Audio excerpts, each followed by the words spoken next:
Hey guys, I'm trying to hook you up so I don't have to hold the phone literally the entire time that we are talking.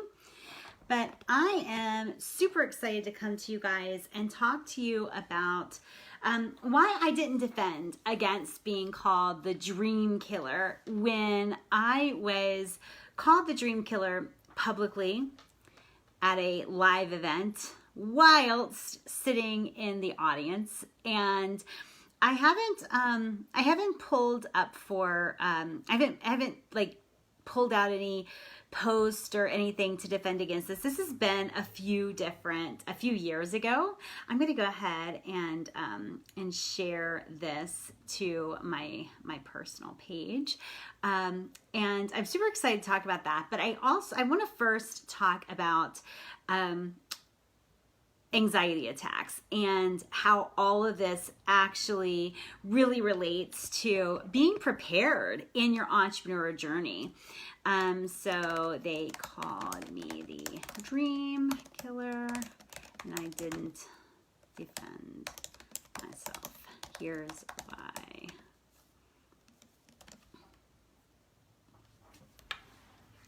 All right, so I'm sitting in the audience and there's someone that I knew who was talking about me. And you know how people nowadays, they go to Facebook and they like vague book again about you, right? Like, I hate it when people whatever, right? And so that was kind of what was happening in a live environment for me. I was sitting in the audience and there was someone up there talking, and I knew they were talking about me because they had said these words to me in response to some advice that I had given them. And they basically said, how dare anyone be a dream killer in your business? How dare anyone tell you that it's going to be hard or that it's impossible, which I never say it's impossible, but how dare anyone tell you it's going to be hard? They're dream killers and you need to get away from them. And it's so funny because typically, I go toe to toe with people. Like I will defend myself if need be. But I didn't defend myself against this. I'll tell you why later on. But first, I want to talk about anxiety attacks, right? A lot of really high performers in business or in any area, they do struggle with some level of anxiety, right? I don't know what the science is behind that, but a lot of high performers struggle with some measure of anxiety. And I will never forget the first anxiety attack that I had. I was in college, there was a lot going on, and I was working in this retail shop. I think it was called like Maurice's. They had the really, really super cool clothes. And I had gone to go get like a orange juice from Orange Julius, and all of a sudden, like, I didn't remember ringing people up, but my sales were going up in the register and I was very hot. And so I went to my boss and I just said, listen, I need to be in the back. I'm something's not right with me. I'm feeling kind of like out of sorts and I need to be in the back. And I went to the back and I was getting hot. And I immediately started taking my clothes off. And I'm like, this is absolutely outrageous that I would think it's legitimate to be hot at work and start taking my clothes off. And I knew something was wrong at that point. My heart was racing. My breath was like labored. And, the thing about that, the reason I was so concerned is because I wasn't doing anything to make my heart race. I wasn't doing anything to be hot. I wasn't doing anything to make me feel out of breath. I didn't expect it. And so I started panicking and I ended up in the hospital and they were like, honey, are you under a lot of stress? And I remember saying, like, I'm not crazy. I've obviously been drugged. Somebody put something in my drink, in my orange juice at work. And anyway, I had my first anxiety attack. And the biggest thing that I want to say about that is what makes anxiety attacks so incredibly agonizing is that you do not expect that the physical symptoms come on in a way that's undeniable, and you don't expect them until you start to have to make sense about them. Now, let me tell you how this gets back to business, right? Let me tell you how this works out in business. So there I am in a live audience being called the dream killer, and I decide in that moment, like, I'm not going to defend against this because the truth is, if I kill your dream because I don't reiterate some promise of a rose garden, and not just a rose garden, but a rose garden absent any thorns, if that is enough to kill your dream, then I'll accept my thank you later, because I just saved you a ton of impotent effort, years and years of effort. Because here's the deal. It is about what you expect, right? And so just like with my anxiety attack, the reason things like, the reason I started literally panicking was because I wasn't expecting to feel that way. And a lot of people, let me just close this door. Hold on one second. A lot of people actually, they start to, in business, try to make sense of hard times in business the way we try to make sense of our heart racing during a panic attack, right?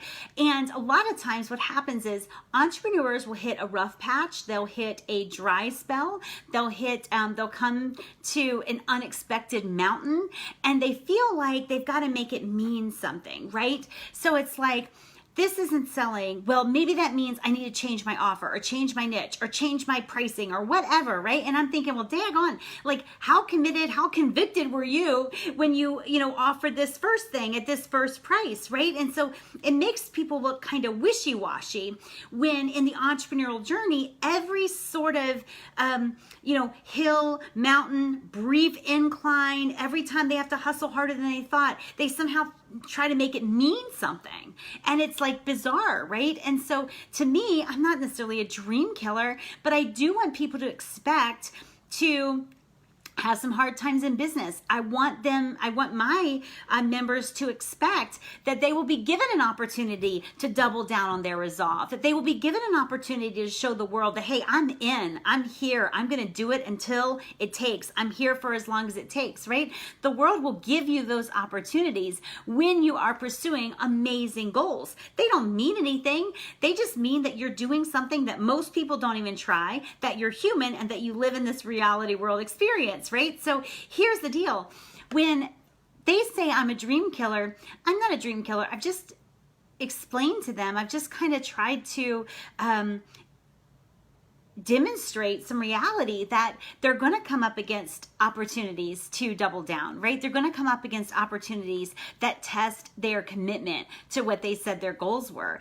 And I want people to expect the hustle. So like when I'm running, I don't expect to run for 45 minutes and not get winded, right? I don't expect to run or do some, amazing workout class and not be sore the next day. The next day, I'm not like sitting there panicking and Googling like, why are my legs so sore? Why do I feel like I want to die when I try to sit down on the toilet? Like, I don't think that, because I expect some measure of pain. When I'm running, I expect some measure of getting winded, some measure of sweating. I'm not wondering why this is happening. I have been adequately prepared. And in the entrepreneurial journey, like, I want you to be prepared. When you come against hard times, when you're at the bottom of a mountain, I don't want you to think, oh my God, what does this mean? Does this mean I'm never going to make it? Is this like mountain here because it shows me that I shouldn't be having a hard time, or I shouldn't be in this niche, or I should lower my prices, or whatever, right? I don't want you to walk away from your next obstacle thinking that it meant that you were on the wrong path, right? I want you to expect some incline, some hustle, some harder times. I want you to expect to get to do things that other people won't, so that you can achieve a success that other people never will. And so, yeah, maybe that makes me a dream killer. I'm not really sure. But I do not want people to give up every time that they hit a snag in their business, right? Because if I did that, nobody would have ever heard of me, right? If I did that, there would be no Women Who Wow. There'd be no place for the seriously driven woman entrepreneur to land. There would be no anything that I've created here for a very specific niche of entrepreneur. And so, and the same thing is true for you, right? The same thing is true for you. So when you hit those hard times, don't think like, I'm not prepared. Don't think that it means that you're not ready. Don't think it means that you've got to shift gears. All it means is that you got to double down. You should be expecting to encounter some sort of incline, some sort of hill when you're pursuing amazing goals. And if you're not pursuing amazing goals, then you're probably not really you're probably not gonna enjoy my page very long. All right, guys, I appreciate you guys. I am super pumped to be back from our marketing, media, and money event, and it was absolutely outrageously amazing this year. We are actually gonna be opening doors for next year early on. You can lock in this year's price. For maybe the next week or so. We're trying to figure that out. But anyway, super pumped, and I will talk with you guys later. If you have any questions for me about your business, about some hard time you're encountering, or if you'd like to talk about Women Who Wow, message me at m.me/Women Who Wow. And I'll talk with you later. Bye, guys.